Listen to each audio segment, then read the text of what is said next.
Welcome to Reader's Retreat. I'm Paul, and let's come down here where you can see me. Uh, I did find 4 mass market paperbacks. Like I said, sometimes you just bypass them without thinking and not finding them until another time. So let's get them out of the way first, shall we? By the way, this is part 8 of books that I need to read. This here is Secrets of the Demon, Diana Rowland. This is a series, but I've never read anything by her, so I'm going to read this and see if I want to collect the series or not. It sounds awfully good. And yes, that is not a word. And now, got a Preston Child, Douglas Preston, Lincoln Child, The Ice Limit. And I think I do have their other one that's like the sequel to this one. Because I had the other one in hardback. This here is Jonathan Strange and Mr. Norrell by Susanna Clark. It sounds interesting. It sounds awesome. So I'm going to get... Now, I just passed something. There we go. There is a little bit of illustrations in here.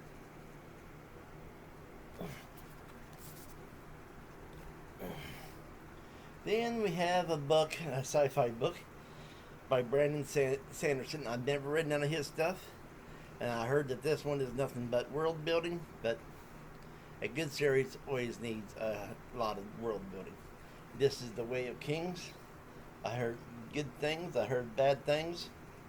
Let me read it and see what I think of it. Okay, that's all the mass market paperbacks to this date. What that means is I haven't found none at this point in time. Anyway, here's Frank Peretti, and like I said on his other books, he is a Christian author, a Christian horror author. Now, Ted Dekker don't do what Frank does. Frank actually puts prayer and the church in his stories usually. The ones I've read, he has. This here's called Monster, and it's by Frank Peretti. And I'm just wondering what it's going to be about. I read this little bit on the back here. See, something glimmered in the black chasm of 2 huge eyes. The silvery green headlights floating slowly in the dark. They blinked, then vanished. More terrifying than any nightmare, something has cascaded a very real path through the Idaho hills, paving it in blood and echoing screams. It lives, it hunts, and it's just getting started. So it does sound good. And there's a lot of people that won't read Frank Peretti or Dekker because I say that they're Christian authors. Thing is, you'd be surprised how good they write as a Christian without the cuss words and all that stuff. This is Andrea Kane, Wrong Place, Wrong Time. I've been wanting to get into this for quite a while, and I'm hoping to get into it at least by next year. This one here is by Lisa Black, Unpunished.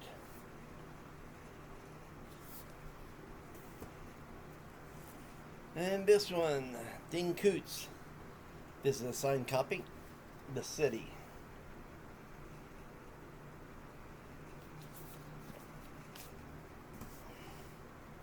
We have another Dean Koontz, From the Corner of His Eye.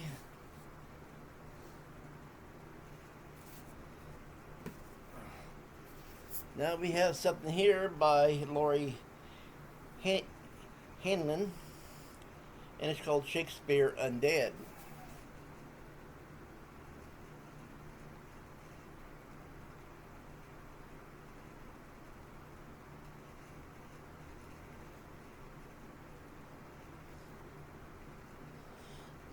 I don't really see anything that has anything to do with the story on the back. Then I just got this year, I believe. The Luminous Dead by Caitlin Starlin.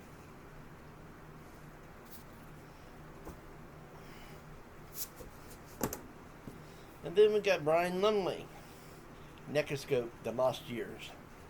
Now, this is not the first book, I don't believe, because I think there's a lot of Necroscope books out there, and that's the main name for the series, I believe.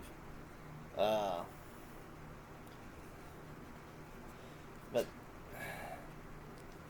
let's see. I don't know if there's a bunch of short stories by different authors.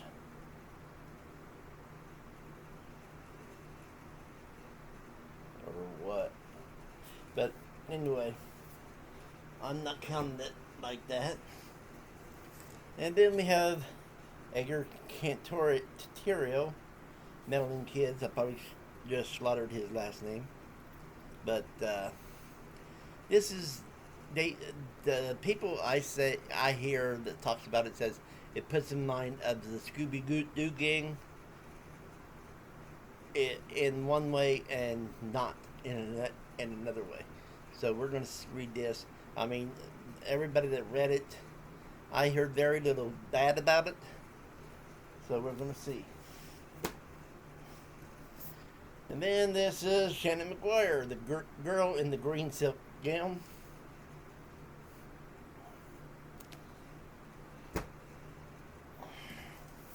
Then we got Tess Karsten, the Bone Garden. Sorry, I slaughtered your last name too.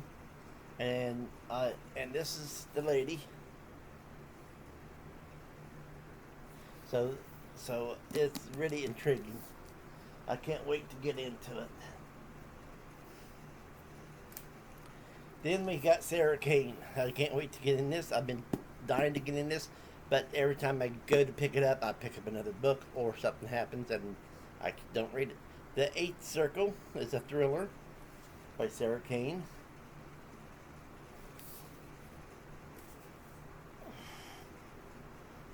And then I was gonna read this and something happened.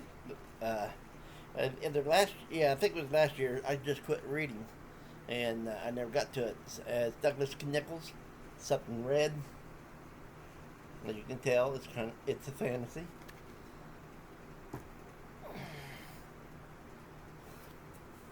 Then we got Dean Koontz, Life Expectancy. He does, and people. One thing I'll say about Dean Koontz, if you are trying to find the books that he wrote back in the 70s and part of the 80s, and you're looking for this name, you ain't gonna find it. He never wrote underneath this name back then. He wrote underneath like Brian Coffey. Then there's another Coffey. He had 12 different pen names writing under back in those days. And when he went to his real name, that is when he shunned the books that from the 70s and early 80s, and didn't want nothing to do with them. Refused to have them reprinted. And personally, I think, even though he still writes good, the the 70s and early 80s is his best work in horror. But he left horror, and he said that he does suspense thrillers. And when you read his stuff, yeah, it kind of makes you think of suspense thriller, but also it makes you think of horror. This here is by Jonathan Mayberry, and if you don't know him, he writes the Joe Ledger series. This is the new book in the Joe Ledger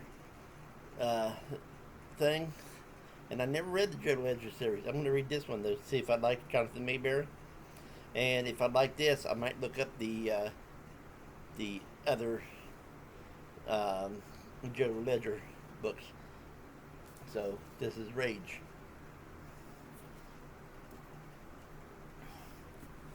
Then we got this, and you can tell by the back, it is a fantasy. Nick Mataz, Matatis. Uh, I'm messing his name up too. It's called Sabbath, the blood splatter epic the current year deserves. So, right there.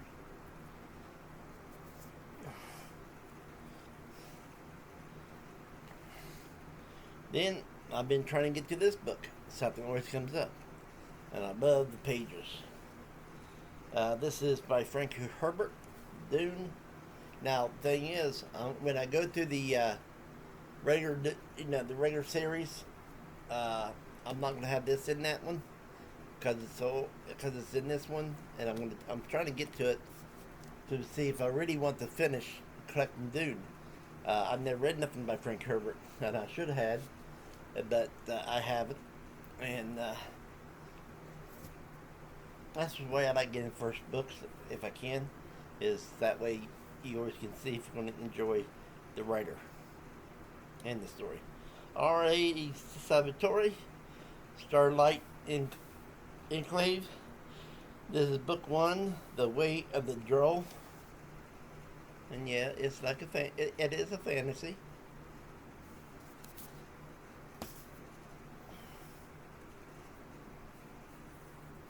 This one's Terry Goodkind, The Omen Machine.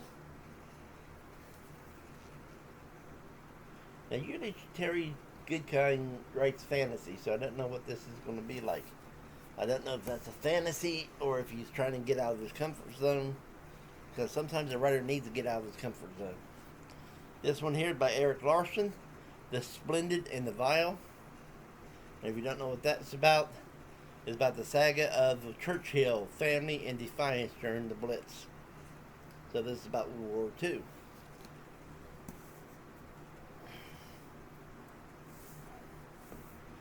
Then we have this by W. Michael Gear and Kathleen O'Neill Gear. I don't know if they're a brother and sister or a husband and wife team, but this is Coming of the Storm. Awesome cover. This one here is Craig Russell. It is the title of the book is The Devil Aspect. And let me say this, people.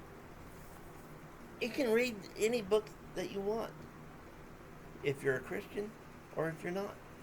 I mean, books ain't going to send you to hell. And I'm saying that because when I was growing up in a church, they wouldn't let you listen to TV, watch TV, listen to the radio, read book. I mean, they wouldn't even let you read books because it was all that was of the devil. And I think it was because he didn't want us to find out what happens in the real world. Kathy Reichs, Devil Bones. Of course, I always disobeyed him because I've always read.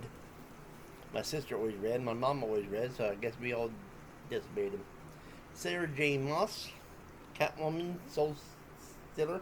Now, what got me off of reading these ones is Superman. I did not care for the book, and I just quit reading these, but I'm going to pick them back up. I never was a big Superman fan. Now, this one here is The American Rebels, How the Hancock, Adams, and Quincy families fanned the flames of the Revolution.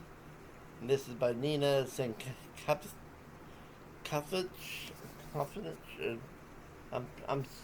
I am destroying names tonight. Well, this morning, it's 1:28 in the morning. And this will be the last one I'm going to do on this show. Then I'm going to do part 8. This is John Saul, The Devil's Labyrinth. Can't wait to get to that. But I've been on here for almost 15 minutes, and I think that's long enough. I'm trying to, I'm going to have some longer ones, especially when I start the series that I need to collect. But anyway, you guys have a good one. And remember, keep reading, keep your imagination running, and always find time for a good book. Later.